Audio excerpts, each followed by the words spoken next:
É um prazer te receber aqui no CR. Muito obrigado por essa disponibilidade de vir aqui conversar com a gente um pouco mais sobre o Bitcoin. Eu quero começar te fazendo uma pergunta simples. O que é Bitcoin? Valeu, eu que agradeço a oportunidade. E é sempre bom a gente poder falar isso com todo o público possível. O Bitcoin, ele pela primeira vez se conseguiu criar escassez no ambiente digital. Então, ou seja, no ambiente digital a gente está acostumado, copiar e colar é a coisa mais fácil. Tu consegue fazer uma cópia e funciona igual ao original, né? E o Bitcoin conseguiu isso. Que um Bitcoin não consegue ser copiado e colado. Se tu fizer uma cópia dele, ele é rastreado desde a criação dele, que tem um mecanismo de criação dele único, só funciona de uma forma. E se alguém quiser criar e injetar na rede, ele não funciona porque aquele Bitcoin verdadeiro é rastreado desde o início. Então ele funciona como se fosse uma rede de pagamentos mesmo, onde tem vários nós. Cada pessoa pode rodar um nó na sua casa, é super simples rodar um nó do Bitcoin. Sim. E tu é uma das pessoas que valida se os Bitcoins que estão sendo transacionados são verdadeiros. Se eles não são, se entra alguém tentando corromper a rede, fazer algo do tipo, tu já nem aceita e já nem passa para frente. E ninguém vai aceitar aquele Bitcoin. Sim. Então o Bitcoin ele é um ativo como qualquer outro hoje em dia, porque ele é escasso. Como qualquer outro, não. Como qualquer outro ativo escasso. Tipo o ouro. O mais parecido que nós temos é o ouro. Tá? Mesmo assim, o Bitcoin é mais escasso que o ouro. Isso eu estou falando do Bitcoin ativo. Mas tem uma grande diferença entre Bitcoin ativo e Bitcoin rede de pagamentos. E aí que começa a magia do processo. Porque a rede Visa transaciona dólar, real, moeda fiat, que a gente chama, né? Moeda fiduciária. Que precisa ter confiança em...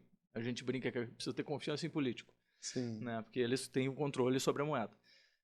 O Bitcoin, a rede Bitcoin, transaciona Bitcoin. E aí começa a confundir as coisas.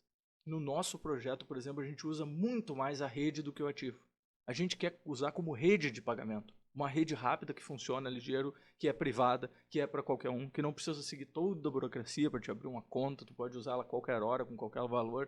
Tu é realmente bem empoderado com a rede do Bitcoin. Essa é a rede. E quando falam que é uma rede descentralizada, o que isso quer dizer? Isso quer dizer que não tem um agente central que controla ela. Por exemplo, a gente tem que fazer o comparativo. O comparativo com a nossa rede Fiat é o Banco Central que emite ela. Ele tem total controle, a moeda é dele, ele criou. Ela segue as vontades do Banco Central, que é normalmente meio controlado ou meio influenciado pelo governo. Então o governo é o dono e é o que se beneficia da moeda. No caso de uma rede descentralizada, não é ninguém que emite ela, é um protocolo. É um protocolo que é como se fosse uma constituição, mas que é cumprida de verdade. Essa constituição é cumprida, sabe? Nunca foi descumprida em toda a história do Bitcoin. Esse protocolo que cria a moeda, e são os nós que eu falei da rede, que processam todos os pagamentos, que enviam as transações. Então, assim, ó, são várias e várias pessoas fazendo a mesma coisa, conferindo o que o outro fez, vendo se ele fez certo. É totalmente descentralizado. A diferença de centralizado para descentralizado é mais ou menos assim, ó, pensa como que tu vai combater um enxame de abelhas com uma arma. Um enxame de abelhas é descentralizado. Não adianta matar uma, não adianta matar 100, não muda nada. É um enxame, é gigante, é milhares. Então isso é o poder da descentralização. Somos todos nós cuidando daquilo para que aquilo funcione. Uau! Só para te dar um exemplo, para te conseguir acabar com a rede Bitcoin completamente, porque se sobrar um nó ainda funcionando, ela ainda consegue se replicar e ir embora de novo. Então a gente já tem nó em satélite fora da Terra. Então, para conseguir acabar com a rede do Bitcoin, tu teria que acabar com todos os nós, 100%, não adianta 99,99. E quando a gente ouve falar sobre mineradoras de Bitcoin e formas de minerar Bitcoin, o que é isso? O que é minerar um Bitcoin? Minerar é o seguinte, ó, o processo de criação do Bitcoin passa pela mineração porque existem players, existem as mineradoras, que eles ficam tentando achar o bloco, que é como se fosse a página de um livro. Tá? A página de um livro onde vão ser anotadas as transações que estão esperando na fila. Sim. Quem acha a página desse livro que se encaixa na página anterior, por criptografia, por um cálculo matemático, que ela se encaixa na página anterior, ganha o direito de colocar as transações que estão esperando na fila dentro da sua página. Anotar elas ali. Assim que um novo minerador achar uma próxima página, aquela que estava sendo a principal do momento é fechada para sempre. Esse processo de ficar buscando a página correta, de tentar achar aquele segredo ali, é a mineração. é importante porque aquilo ali garante a segurança da rede ali, que as transações vão ser anotadas para sempre, e por esse trabalho, que é investido muito dinheiro hoje em dia para se minerar, Sim. se recebe 6,25 Bitcoin para cada vez que o cara achar uma página, que sai normalmente a cada 10 minutos em média. Então, a cada 10 minutos, 6,25 Bitcoin, mais de R$1 milhão. Pois é, isso que eu ia dizer, 6,5 Bitcoin é uma grana. A cada 10 minutos. Então, hoje, mineradoras, o pessoal fala em minerar em casa, esse tipo de coisa. Bitcoin não se minera mais em casa. Hoje, mineradoras são empresas de capital aberto, galpões gigantes, normalmente na Sibéria ou em locais frios, que se consegue economizar com aquecimento, esse tipo de máquina. Melhorar a performance das máquinas em baixa temperatura. Exato. É isso que é o minerar, é tu tentar encontrar aquela página. É o bloco que a gente chama. Então, essa mineração, na verdade, ela faz parte desse universo do Bitcoin. Ainda acontece, ainda tem gente minerando. Nós estamos com 93% dos 21 milhões totais de Bitcoin que vão existir. Eu ouvi dizer que o Bitcoin ele tem um teto, sim, ele é calculado um teto. Ele vai chegar a tantos Bitcoins, depois não vai conseguir mais ser minerado, não vai ter mais Bitcoins a partir disso. É verdade isso? Exato. O Bitcoin, de novo, na constituição dele, né, ele tem uma função lá que ela determina que a cada 4 anos, mais ou menos, em média, por número de blocos, mas dá mais ou menos a cada 4 anos, a recompensa por achar um bloco cai pela metade. Então, se tu for diminuindo a cada 4 anos pela metade, começou com 50. No início do Bitcoin era 50 para cada página encontrada. Sim. Agora nós estamos com 6,25. O ano que vem vai cair por 3,125. Em 2024 tem um novo halving, que a gente chama, que é quando cai pela metade. Uhum. E se a gente for dividindo cada vez pela metade, vai chegar um momento que não tem mais nenhum farelo de unidade para ser minerado, né? Sim. É assim que vai funcionar. Estamos em 93% da mineração.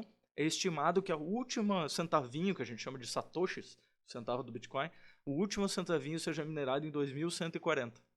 Então ainda vai longe, né? Mas a gente já está no final ao mesmo tempo. Sim. Tem mercado, mas ainda a gente está no final do processo de mineração. E o que vai acontecer depois, quando terminar a mineração? Olha, a tendência do Bitcoin ele sempre se ajusta ao nível de dificuldade da mineração. Uhum. Então, conforme for indo para o final, a tendência é começar a diminuir os mineradores. E até acabarem. Sim. O que vai acontecer no fim é que o minerador ele não ganha só aquele Bitcoin que é criado, ele ganha aquele Bitcoin mais as taxas de todas as transações. Então, no final, ele vai acabar ficando só com as taxas. Uhum. É isso que ele vai ganhar. Uau. Se bem que quando a gente vai ter essa escassez, à medida que o tempo passa, a escassez do Bitcoin aumenta, isso? Então, o valor de mercado do Bitcoin também vai aumentar ao longo desse período. A tendência é essa, o que tem acontecido em todos os ciclos, né? Sempre se a gente disser que o ano que vem a gente vai plantar menos soja do que esse ano, meu Deus, o preço da soja vai para a lua, né? Sim. É isso que acontece. E uma coisa bem interessante em relação a isso, que o Bitcoin é o primeiro ativo ligado ao tempo e não ao poder econômico. Deixa eu te explicar esse conceito. Se a gente aumentar o valor do ouro, o preço do ouro, se por algum motivo o preço do ouro aumentar, as mineradoras de ouro vão ser estimuladas a colocar mais capital na mineradora e conseguir explorar mais ouro, correto? Ou até viabilizar minas que não eram viáveis, porque agora o preço está mais alto, vale a pena ir lá no fundo buscar aquele ouro. E mais fundo e investir mais. Então tu concorda comigo que, seguindo essa linha, se consegue botar mais ouro no mercado conforme o preço aumenta. Com certeza. Né? O Bitcoin isso não acontece. Ele é travado em um bloco a cada 10 minutos. Não interessa quanto capital tu bote. Se tu dobrar o poder de mineração, ela não consegue extrair mais Bitcoin. Ele é travado por tempo e não por capital. O que acontece? Se a gente aumenta muito a força computacional, ela vai conseguir minerar mais rápido. Só que tem uma função dentro da programação do Bitcoin que faz com que fique mais difícil minerar. Sim. E aí logo ele se ajusta. A extração não vai aumentar. Em 15 dias ele se ajusta. 13 dias mais ou menos ele se ajusta e já entende que já tem mais poder computacional e volta para os 10 minutos. Ricardo, já notei que de Bitcoin tu manja muito. Eu quero saber da tua trajetória, como é que você fez para chegar até esse nível de conhecimento sobre Bitcoin? Eu sou um fissurado. Mas assim, eu tô desde o início. Tá? Desde o início. Eu sou da época que a gente minerava em casa, minerava em computador. A galera pergunta, e aí, tu tem muito? Eu digo, não guardei nada, velho. Tu é daqueles adolescentes que olhavam pro computador do amigo, mas esse teu computador tá bom pra minerar. Velho, a gente fazia isso. Claro, eu lembro de um amigo meu, de uma conversa com ele, que eu mandei 10 Bitcoin pra ele. ele devolveu 8 e ele, o que eu faço com esses 2 aqui? Sei lá, deixa aí. Imagina, cara, 10 Bitcoin hoje seria 1.300.000. É doido isso. Nada, né? ninguém ficou com isso daquela época, sabe? Da galera que eu conheço daquela época, ninguém guardou. A gente não entendia dessa forma, sabe? Sim, sim. Pra nós era tecnologia, a gente tava apaixonado, a gente queria testar, a gente queria enviar, a gente queria receber, a gente queria... Era isso, sabe? Não era... Uau. Até tem no YouTube o vídeo de um cara que há muitos anos atrás, né, ele falava que o Bitcoin ia dominar, que não sei o quê. Claro que era uma perspectiva bem pessoal naquela época. E aconteceu. Claro que tipo, ele vive aquela vida surreal agora. E tem outros também que também começaram a trabalhar com criptomoeda lá na frente, né? E hoje também colhem os ganhos, né, disso. E interessante porque sobre a nossa perspectiva, nós ainda estamos muito no início. Sabe? Esse mesmo passo que a gente está tendo agora, esse mesmo papo, provavelmente alguém vai ter daqui a 10 anos e dizer, aqueles caras lá falando no podcast, assim, de brincadeira, assim, e o Bitcoin estava custando só 130 mil reais. É mais ou menos isso. Eu já tive uma 2% conversa assim com da um população amigo usa, cara. Imagina o potencial que isso tem. Ricardo, eu quero saber o que está acontecendo na cidade de Rolante. Todos os lugares que eu estou indo, todos o comércio, tá, tem um adesivinho que aceita Bitcoin. Como é que isso acontece? Como é que as pessoas podem comercializar o Bitcoin sendo um comércio normal, local, entende? Comprar e vender por Bitcoin nesse comércio. Como é que funciona isso? Pois é, isso foi interessante, porque eu sempre mexendo com a tecnologia, apaixonado pela tecnologia, já estava utilizando dela há muito tempo. Sim. E estava vendo que meus amigos não estavam utilizando. E era uma tecnologia maravilhosa. E a gente começou a idealizar esse projeto, que era por que os comerciantes não aceitam? Isso é permitido, não é permitido? A gente foi na lei, foi procurar, etc. E tal. É totalmente legal no Brasil, tanto que tem no imposto de renda um campo específico para se declarar. Sim, para cripto. Quando tu mantém, né, o Bitcoin, na virada do ano tu tem que declarar. E a gente pensou, não, então se é todo legalizado, eu conheço a tecnologia, eu conheço os caminhos, consigo criar um operacional que as pessoas possam também se beneficiar, né, no comércio. E a gente começou a propor, a gente fez uma palestra explicando todas essas dúvidas, incluindo como que é a mineradora, como que é aqueles nós da rede, toda essa parte. Sim. Explicando como usar o Bitcoin em camadas, né? Porque a gente usa uma carteira da Lightning Network, que é como se fosse o nosso Pix, que é uma carteira por dia a dia, como se fosse a tua carteira de bolsa. Ela não é o maior nível de segurança, mas é bem segura. Mas existem maneiras mais seguras para se guardar se alguém quiser virar investidor de Bitcoin, que aí é outra parada, né? Sim. Então, criando esse operacional, a gente começou a oferecer para os comércios. Por que a gente não faz isso na nossa cidade? Aceita o Bitcoin como forma de pagamento. Eu sei que tem muita gente que tem muito Bitcoin das antigas que não fez que nem eu e vendeu e guardou. Sim. Esses caras estão loucos para ter onde gastar, né? Porque eles têm aquilo acumulado, mas não têm onde gastar. Eles adorariam viver num lugar onde eles pudessem usar a moeda deles, que eles são apaixonados, né? Como é permitido, como é tudo legal, não tem por que não. E com isso a gente pode ter um marketing legal para a cidade, porque o primeiro lugar Bitcoin friendly mesmo, onde a pessoa possa vir, usar à vontade, com naturalidade, como se usa o dinheiro fiat, né, o real, seria um baita de um chamariz. E aí o pessoal adotou na hora essa ideia, adoraram. Pois o que mais me chamou a atenção foi a adesão das pessoas ao Bitcoin, a utilizar o Bitcoin no dia a dia, ou comercializar, enfim, comprar e vender coisas utilizando o Bitcoin. E numa cidade do interior, né, que não é tipo um grande centro, enfim, mas onde a pessoa ou o turista vem para cá, ele pode fazer o pagamento também em Bitcoin. E que eu acho que para começar a experimentar uma tecnologia nova é bem importante a confiança, né? Então talvez o interior tenha vantagem nisso, eu acredito que sim, sabe? As pessoas confiam, elas vão te conhecendo, elas vão sabendo que tu é uma pessoa séria, tu te reúne com pessoas sérias que entendem e começam também a mostrar, não, peraí, isso daqui é sério. Isso daí não é mais aquele jeito que a gente ouviu falar de golpe, coisa, não. Cada um aqui faz por sua conta, é só para receber, ninguém fica enviando dinheiro para ninguém. Então eu acho que dessa maneira como foi colocada, as pessoas sentiram a vontade de ir experimentando devagarinho. Quem experimenta o Bitcoin se apaixona. Então é uma moeda rápida, livre, ela é mais rápida que o Pix se espelhou no Bitcoin para ser criado. Uau, ele funciona igual o Pix, ele funciona como um QR Code. Se quiser, a gente pode instalar no teu celular, ele leva o tempo de baixar um aplicativo e tu tá preparado para usar. Entende? Uau. Só isso. Não tem por que não, entende? E como é que funciona lá na hora de fazer um pagamento, por exemplo? Eu vou na padaria, por exemplo. e ali tá, aceita o Bitcoin. Ela escolheu uma carteira para ela usar, eu proponho algumas, como eu te digo, eu sou um educador, eu só ensino as pessoas a usarem, então eu não ofereço nenhum produto, não tem nada, eu fiz questão de que fosse assim para não haver desconfiança, não acharem que eu podia estar ganhando alguma coisa, não, eu não Sim. ganho nada. Então ela tem a carteira dela, ela vai digitar na carteira dela em reais, aquilo vai gerar um QR Code de Bitcoin, aquele reais que ela digitou é só uma cotação, é quanto valeria em reais a Sim, quantidade que ela quer naquele receber pelo momento. produto, isso. Ela vai gerar um QR Code em Bitcoin, o cliente vai puxar a carteira de Bitcoin dele, vai ler o QR Code, pagar, foi. Imediato. Uau, É na simples. velocidade da luz. A Lightning Network Aí é muito aparece rápido. o pronto ali, Pronto, tá pago. pago. Ela tem um extrato, um relatório para acompanhar as transações, etc. Ela tá com Bitcoin na carteira. Uau. Que doido isso. O Não sistema é sabia tão disso. bem feitinho que olha que interessante. Se o comerciante está vendendo em Bitcoin e ele vai no mercado, por exemplo, que aceita Bitcoin aqui em Rolândia, o hospital aceita Bitcoin, o cartório aceita Bitcoin. Cara, o cartório aceita Bitcoin, Uma velho. entidade pública foi feita uma consulta toda para verem como é bem legalizado, né? Até o cartório aceita. Bom, então esse comerciante que vendeu, tem o seu saldo lá, chegou no mercado e acabou a bateria do celular. Ele pode pedir o celular de alguém que ele conhece, fazer o login na conta dele, pagar o mercado, fazer o logout, né? Sair fora da conta, muito obrigado pelo celular e vai embora para casa.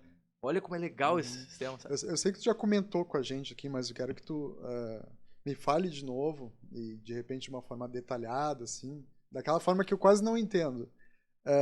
Isso é seguro? Eu diria que não tem nada mais seguro do que isso, né? Depois que a gente entende como que a rede funciona, não tem nada mais seguro do que a rede Bitcoin. Nunca houve um erro numa transação de Bitcoin. Pode ter erro Uau. do operador, né? O operador ter feito Sim, alguma coisa errada. um erro humano, né, no A caso. rede nunca falhou em 14 anos, eu acho que tá, desde 2009. Tu imagina uma coisa assim, ela funciona 24 horas, 100% do tempo. A última vez que ela parou, acho que fazem 8 anos, que parou por alguns segundos. Foi a última falha dela, é impressionante a robustez da rede Bitcoin, sabe?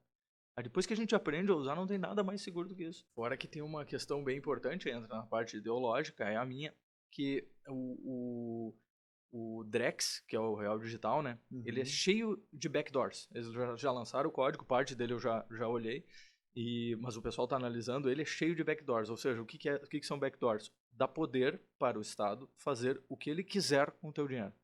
Entende? Então isso assim é um poder bem grande que a gente está dando para pessoas que a gente confia, para pessoas que vão trocar, porque o governo atual não vai ficar para sempre, vai trocar por outro, vai trocar por outro. É interessante a gente dar esse poder ao Estado, é uma coisa que a gente tem que pensar, né?